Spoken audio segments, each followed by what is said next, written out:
Bonjour à tous, dernière vidéo de cette série Géologie sur la terminale S, convergence et subduction, the big one, le big schéma bilan, que soi-disant qui tomberait jamais au bac, que mes élèves ne voulaient pas me croire et qu'il est tombé au moins 2 fois. Allez, vous êtes prêts? C'est parti!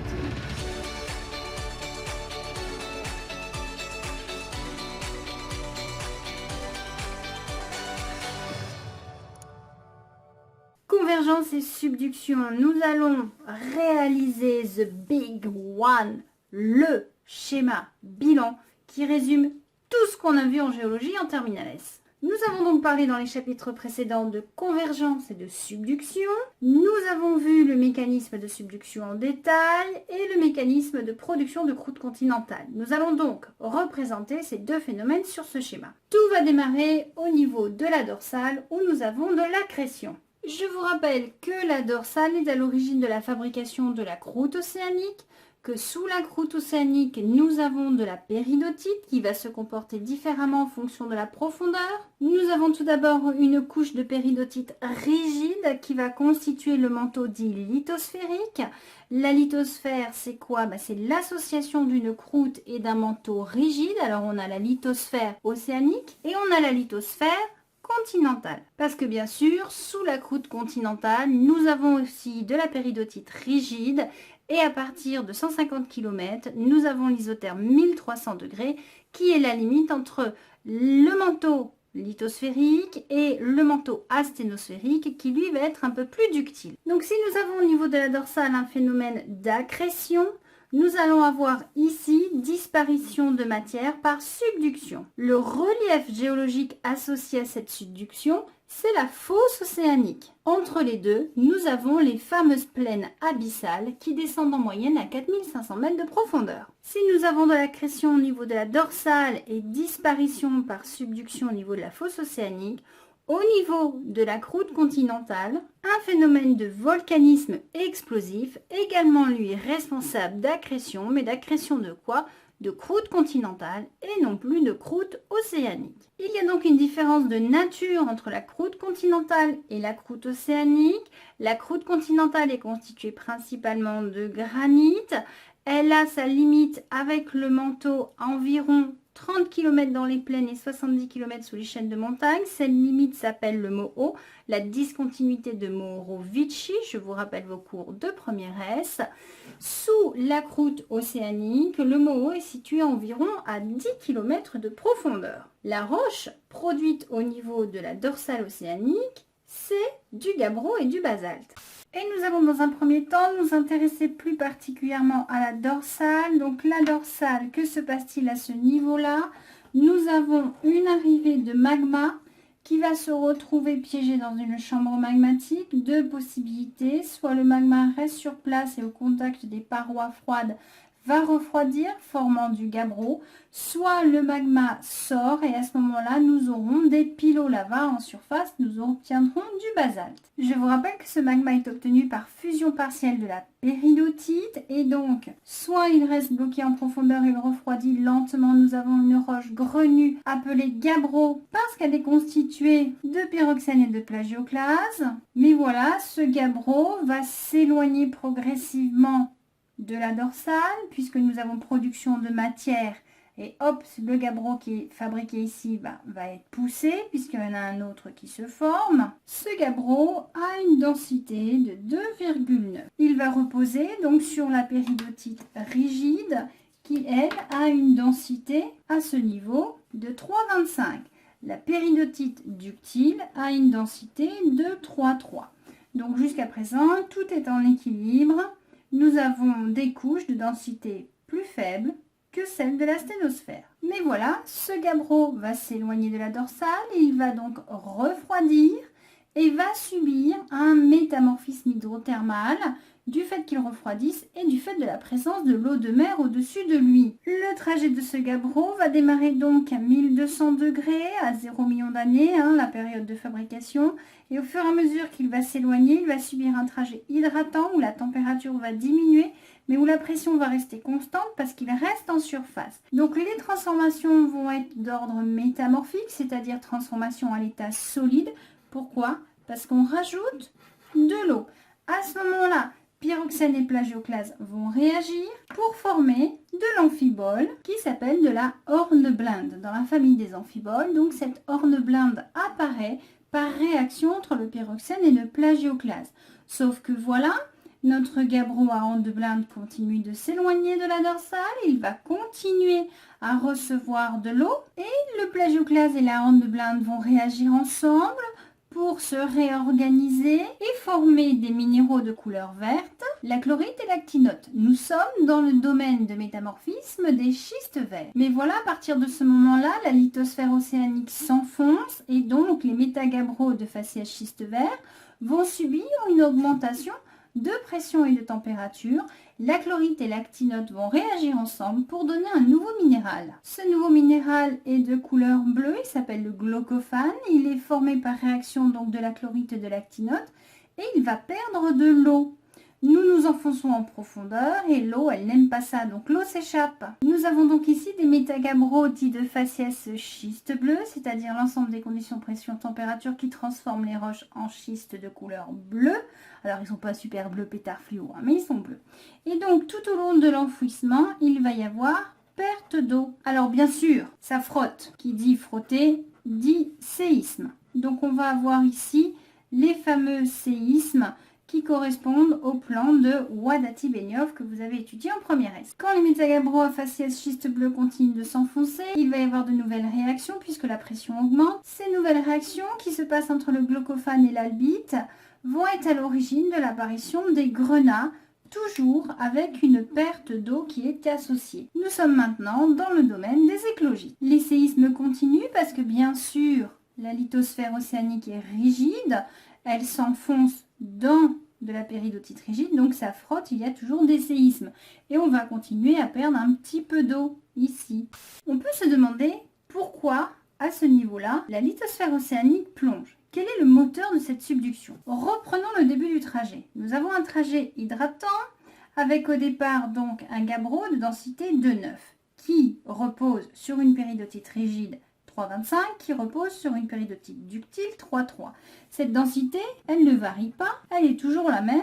La péridotite ici a toujours 3,25 et la péridotite asténosphérique toujours 3,3. Ce qui va provoquer le plongement de la lithosphère, c'est finalement le métamorphisme hydrothermal dû à ce trajet hydratant. Je m'explique. Si on part à une densité de 2,9, le métamorphisme créant un gabbro à hornblende va donc rajouter de l'eau. On a modification et à ce moment-là, on va avoir changement de la densité. On arrive à une densité de 3. On est encore à l'équilibre. Par contre, arrivé ici, la densité va passer de 3 à 3,1 voire 3,3. À ce moment-là, on a un décrochage. Nous avons une couche de matériau plus dense que le matériau qui le porte. À ce moment-là, ça va décrocher et ça va s'enfoncer. Alors, pourquoi vous allez me dire ça n'a pas décroché un peu plus tôt? Tout simplement parce qu'en fait, la croûte continentale et la croûte océanique voisine ont joué le rôle de flotteur jusqu'à ce qu'elle n'y arrive plus et que tout le système se fracture. Donc à partir du moment où l'équilibre est rompu, nous avons la lithosphère océanique qui s'enfonce et qui va subir donc le trajet de la subduction avec augmentation de pression et de température. On va passer globalement de 200 degrés à 600 degrés à l'intérieur de la croûte océanique. Nous allons maintenant nous intéresser à ce qui se passe ici, à l'accrétion continentale. On a donc dit qu'au moment de la subduction, nous avons un trajet ici qui est déshydratant. Nous avons une perte d'eau. Donc l'eau qui va rentrer dans la péridotite, elle va hydrater cette péridotite. Cette péridotite hydratée n'a pas atteint une pression et une température suffisante pour fondre. Elle est encore trop en surface. Elle va se faire entraîner par la croûte qui plonge. Elle va donc descendre en profondeur et quand elle va arriver dans la zone des 150 km, là à ce moment-là, nous allons avoir le phénomène de fusion partielle. La péridotite va donc fondre et on va avoir naissance d'un magma. Ce magma provient donc d'une péridotite hydratée, d'où la nature chimique légèrement différente du magma qui est produit ici, car ici aussi nous fondons de la péridotite, mais de la péridotite sèche, sans eau. Donc la roche qui va sortir ici, si c'est du basalte et du gabbro, ici nous n'allons pas obtenir de basalte et de gabbro. Nous avons un magma qui va pénétrer dans la croûte continentale et à ce moment-là, il va lui arriver plusieurs histoires. Soit ce magma va migrer, il va se retrouver bloqué, il va refroidir, c'est ce qu'on appelle un pluton. Vu sa nature chimique, ce sera de la diorite.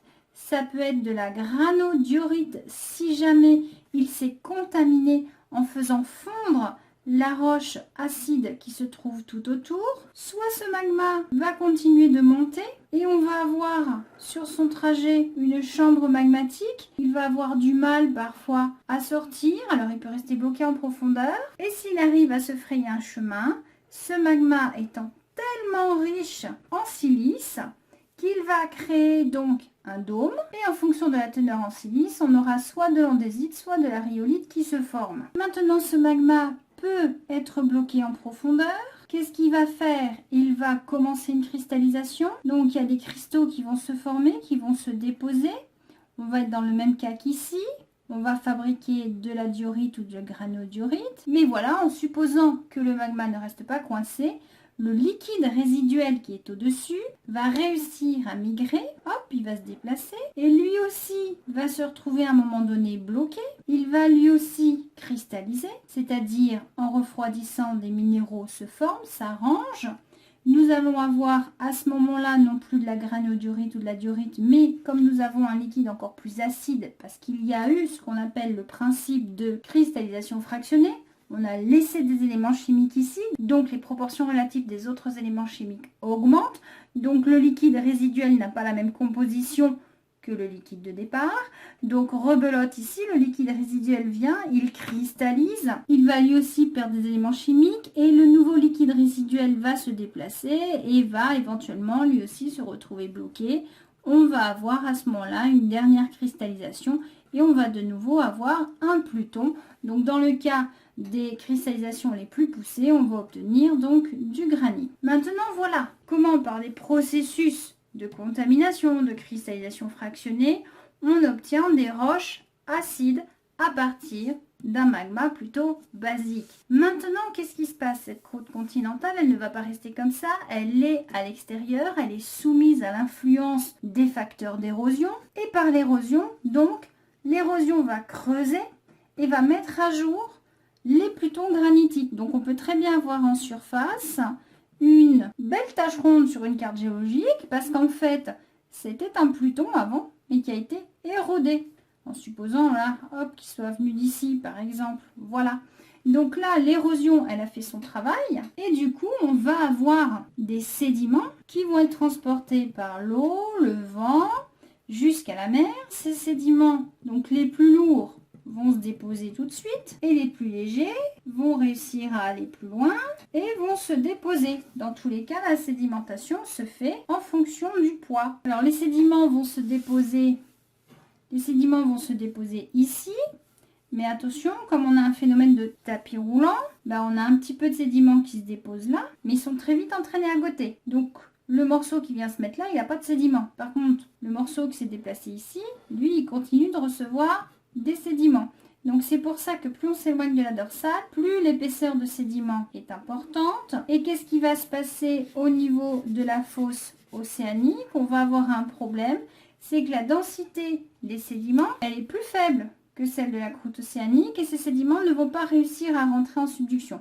Très peu vont y aller parce qu'ils vont se retrouver coincés ici. Donc on va avoir des plis. Pourquoi? Eh bien tout simplement parce que les sédiments, ils arrivent en butée contre la croûte continentale, ils ne peuvent pas rentrer à l'intérieur. Donc ça se plisse exactement comme la chantilly que vous raclez sur un gâteau au chocolat. D'accord? Gâteau au chocolat, chantilly.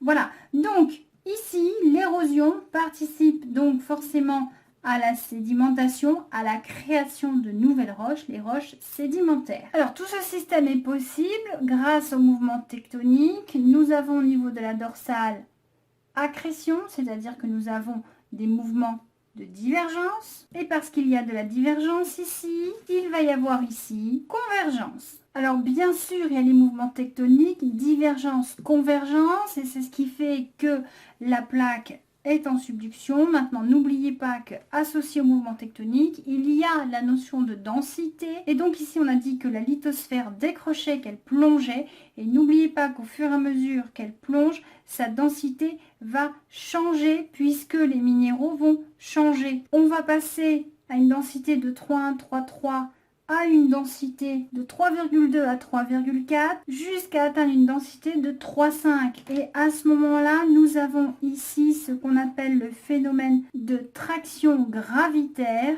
qui va, par le simple fait de la densité élevée, attirer, entraîner la lithosphère vers les profondeurs. Donc, ce mécanisme de traction gravitaire entretient la subduction, entretient la subduction, entretient donc l'apport d'eau au niveau du manteau lithosphérique, entretient donc la fusion des péridotites hydratées et entretient donc le volcanisme explosif. Donc tant qu'on aura une subduction active, on aura du volcanisme explosif. Voici donc le méga-giga schéma bilan, convergence et subduction. On résume, on fabrique au niveau de la dorsale du gabbro. En raison d'une divergence, ce gabbro va se métamorphiser par un trajet hydratant, va passer du faciès gabbroin blinde au faciès des schistes verts. Sa densité va augmenter jusqu'à ce qu'il ne puisse plus rester en équilibre sur la péridotite du manteau lithosphérique et de la sténosphère. Ça va décrocher, l'ensemble va plonger, subir un trajet de subduction avec augmentation pression-température. Donc on continue le métamorphisme.